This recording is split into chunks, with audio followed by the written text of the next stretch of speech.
नमस्कार। योग India channel में आप सभी का स्वागत है। योगा बिगनर के आज चौथे दिन में हम आपको और भी अच्छे और सरल आसन बताएंगे जिससे आपको योगा करने में बहुत ही आसानी होगी। तो चलिए शुरू करते हैं आज का अभ्यास। सबसे पहले आप अपने आँखों को बंद कर दीजिए और कमर को सीधा कर दीजिए और गहरी 3 से 4 सांसें लें। सांसों को नॉर्मल लीजिए, गहरी 3 सांसें लेनी है। उसके बाद धीरे से अपनी आंखों को खोल दीजिए। अब हम अपने आसन की तरफ चलेंगे जिसमें आपको एक हाथ को मैट पर रख देना है। हमने अपना राइट हैंड मैट पर रख दिया है और दूसरा लेफ्ट हैंड को छाती को चौड़ा करते हुए लेफ्ट हैंड को ऊपर की ओर किया है। ध्यान देना है, हमें अपनी छाती को खोल के रखना है। 5 सेकंड तक हम इसी मुद्रा में रहेंगे। उसके बाद हम सीधे हो जाएंगे। यही क्रिया हमें दूसरे साइड भी करनी है, यानी लेफ्ट हैंड को हम मैट पर रखेंगे, छाती को फैलाएंगे। उसके बाद हम अपने हाथ को यानी दूसरे राइट साइड के हाथ को ऊपर की ओर ले जाएंगे। सांसों को नॉर्मली लेते रहना है। किसी तरीके का कोई एक्स्ट्रा प्रेशर आपको अपनी बॉडी पर बिल्कुल भी नहीं डालना है। नॉर्मल ही ब्रीथिंग करती रहिए। अब हम इसी क्रिया को फिर से दोहराते रहेंगे। यह क्रिया हमें 3 से 4 बार करनी है। आपसे जितना हो सके आप इस क्रिया को उतनी बार कर सकते हैं।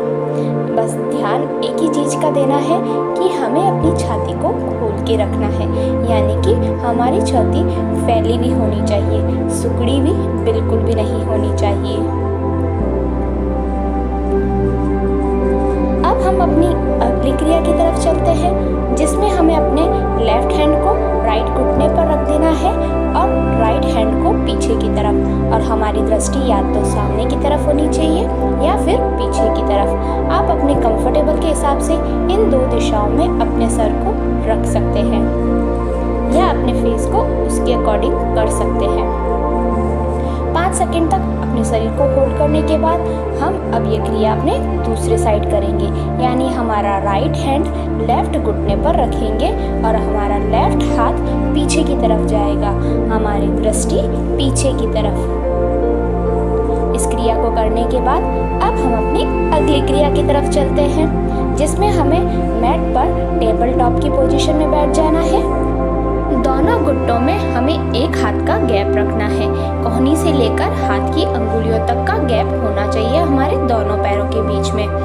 अब हम टेबल टॉप की पोजीशन में आ गए। सांस लेते हुए शरीर को ऊपर कीजिए और गर्दन को नीचे छाती पे टच कीजिए। सांस छोड़ते हुए शरीर नीचे की तरफ, सर ऊपर की तरफ। ज़्यादा अच्छे से समझने के लिए आप एक बार स्क्रीन पे देख सकते हैं कि हम किस तरीके से शरीर को ऊपर से नीचे की तरफ लेते जा रहे हैं और सांसों को भी उसके अकॉर्डिंग कर रहे हैं। यानी जब हमारा शरीर ऊपर की ओर जा रहा है तो हम सांस को अंदर की तरफ ले रहे हैं, जब हमारा शरीर नीचे की तरफ जा रहा है हम सांस को बाहर की ओर छोड़ रहे हैं। यह आसन मर्जरी आसन है। अब हम अगले आसन की तरफ चलेंगे जिसमें हमें मैट पर उल्टा पेट के बल लेट जाना है और अपने हाथों को अपने सर के पास रख देना है। सांस लेते हुए शरीर को थोड़ा सा ऊपर करेंगे।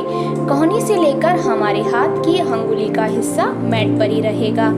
5 से 10 सेकंड तक हमें शरीर को होल्ड करके रखना है। उसके बाद हम सर को नीचे मैट पर रख देंगे। यह क्रिया हम फिर से करेंगे। सांस लेते हुए शरीर को ऊपर की ओर ले जाएंगे। 5 से 10 सेकंड तक होल्ड करके रखेंगे, फिर नीचे की तरफ आ जाएंगे। अब हम अगली क्रिया करेंगे जिसमें हम कोहनी को टच नहीं करेंगे मैट पर। हाथ हमारा सीधा रहेगा और हमारा सर से लेकर नाभि तक का हिस्सा ऊपर की तरफ रहेगा। आप अच्छे से समझने के लिए स्क्रीन पर देख सकते हैं कि हमने किस तरीके से अपने शरीर को ऊपर की ओर किया हुआ है और हाथों को बिल्कुल सीधा रखा हुआ है। यह आसन भुजंग आसन का एक वेरिएशन है। अब हम दोनों हाथों को छाती के पास रख देंगे और धीरे से सांस लेते हुए शरीर को ऊपर की ओर करेंगे। ध्यान देना है कि हमें अपना शरीर थोड़ा सा ही ऊपर करना है, यानी सर से लेकर छाती तक का हिस्सा ही ऊपर की ओर होना चाहिए। हमारी कोहनियाँ मुड़ी भी होनी चाहिए। यह क्रिया हम 2 से 3 बार करेंगे। अब हम दोनों हाथों को सीधा कर देंगे, कंधों को खोल देंगे और सर से लेकर नाभि तक का हिस्सा ऊपर की ओर कर देंगे। यह आसन भुजंगासन है। यह हमारे बेली फैट के लिए भी बहुत ही लाभकारी माना गया है। साथ ही साथ यह हमारे सूर्य नमस्कार का भी एक हिस्सा है। तो इस आसन को आपको अपनी दिनचर्या में अवश्य शामिल करना चाहिए। अब हम अपने अगले आसन की तरफ चल रहे हैं, जिसमें हमें अपने हाथों को छाती के पास रखना है और अपने पैरों को थोड़ा सा ऊपर कर देना है और हमारा सर भी थोड़ा सा ऊपर हो जाना चाहिए। आप स्क्रीन पर देख सकते हैं हमने किस तरीके से सांस लेते हुए पैरों को ऊपर की ओर किया। अब हम थोड़ा आराम करेंगे, अपने दोनों पैरों को फैला देंगे और अपने सर को अपने हाथों के नीचे रख देंगे। 5 से 10 सेकंड तक हम आराम करेंगे। सांसों को नॉर्मल कर देंगे और सांसें नॉर्मल होते ही हम अपने अगले आसन की तरफ चलेंगे। हमारे अगले आसन में चलने से पहले हमें वज्रासन की अवस्था में बैठना है। उसके बाद धीरे धीरे हमें दोनों हाथों को आगे मैट पर ले आना है और उसके बाद हमें दोनों हाथ सीधे कर देने हैं और हमारा सर सीधा मैट पर होना चाहिए। यह चाइल्ड पोज आसन है। जैसा कि आप स्क्रीन पे देख सकते हैं हमने किस तरीके से वज्रासन की अवस्था में बैठते हुए शरीर को यानी हमारे हाथों को धीरे धीरे बच्चों की तरह आगे किया। उसके बाद अपने सर को नीचे मैट पर रख दिया। अब हम बालासन कर रहे हैं। बालासन करने से हमें बहुत ही अच्छे फायदे मिलते हैं। यह आसन हमारे लिए बहुत ही फायदेमंद है। बालासन में हमें बैठकर राइट साइड पर अपने शरीर को मोड़ के रखना है, जैसा कि आप स्क्रीन पर देख सकते हैं। उसके बाद धीरे धीरे अपने हाथों को सीधा मैट पर ले आएंगे। अब यही क्रिया हम दूसरे साइड भी करेंगे, यानी धीरे धीरे अपने हाथों को अपने शरीर के लेफ्ट साइड ले जाएंगे और 5 सेकंड तक होल्ड करके रखेंगे अपने शरीर को।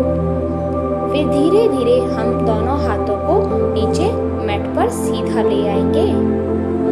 अब धीरे से हम मैट पर बैठ जाएंगे। अब हम अपने अगले आसन की तरफ चलते हैं। हमारा अगला आसन है गरुड़ासन, जिसमें हमें वज्रासन की अवस्था में ही बैठना है और अपने एक हाथ को मोड़कर अपने पीठ पर रखना है और दूसरा हाथ मोड़ते हुए नीचे से। ज़्यादा अच्छे से समझने के लिए हम आपको पीछे से दिखाते हैं किस तरीके से बैठना है।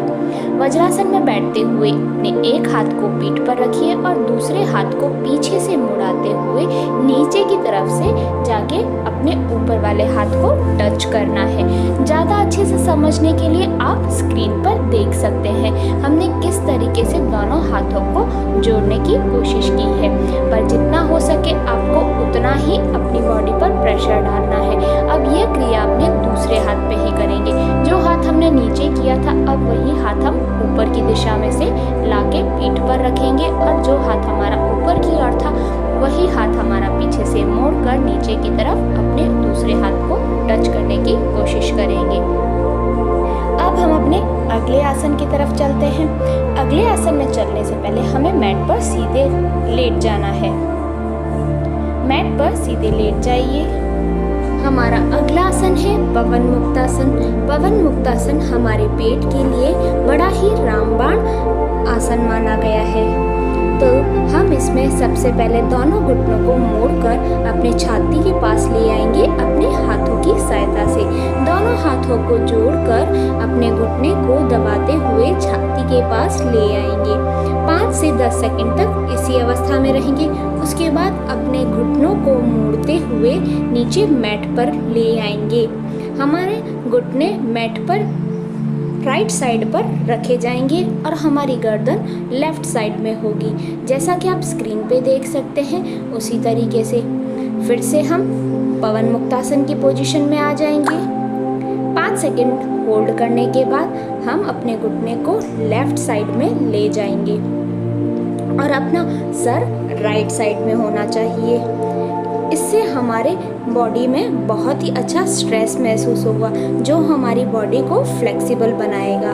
इस क्रिया को हम इसी तरीके से दोहराते रहेंगे। अब हम अपनी अगली क्रिया में जाएंगे जिसमें हमें अपने एक पैर को मोड़कर अपने दूसरे पैर के घुटने के नीचे से लाकर हमारे नीचे पिंडली तक हमारा पैर होना चाहिए और फिर उसे टर्न करते हुए लेफ्ट साइड मैट पर नीचे रख देंगे और हमारा सर राइट साइड में होना चाहिए। जिस साइड में हमारा पैर होगा उसकी विपरीत दिशा में हमारा सर होगा। अच्छे से समझने के लिए आप स्क्रीन पे देख सकते हैं कि हमने किस तरीके से पैर को ट्विस्ट करते हुए हमने पैरों को एक साइड रखा है और अपने सर को दूसरी दिशा में रखा है। यह हमारे शरीर को फ्लेक्सिबल बनाने के लिए बहुत ही लाभकारी माना गया है। अब हम अपने दोनों पैरों को फैला देंगे आगे की तरफ। उसके बाद एक घुटने को मोड़ देंगे और अपने दूसरे घुटने के पास अपना पैर रख देंगे और अपने पैर को नीचे मैट की तरफ यानी ज़मीन की तरफ लाने की कोशिश करेंगे। जितना हो सके आप अपने पैर को उतना ही प्रेशर देंगे। अब हम अपने अगले आसन की तरफ चलते हैं, जिसमें हमें अपने दोनों पैरों को मोड़ देना है। उसके बाद हमें अपने शरीर को ऊपर की ओर करना है। सांस लेते हुए शरीर ऊपर की ओर, सांस छोड़ते हुए शरीर नीचे की तरफ। ज़्यादा अच्छे से समझने के लिए आप स्क्रीन पे देख सकते हैं। यह आसन सेतु बंधासन है। यह हमारे कमर को बहुत ही अच्छी फ्लेक्सिबिलिटी देता है। आपको सांस लेते हुए शरीर को ऊपर की ओर ले जाना है, सांस छोड़ते हुए शरीर नीचे की तरफ आना चाहिए। किसी तरीके का कोई एक्स्ट्रा प्रेशर आपको अपनी बॉडी पर बिल्कुल भी नहीं डालना है। अब हम अपने दोनों पैरों को आगे की तरफ फैला देंगे। अब हम अपने अगले आसन की तरफ चलते हैं। हमारा अगला आसन है शवासन की अवस्था, जिसमें हमें दोनों पैर फैला देने हैं।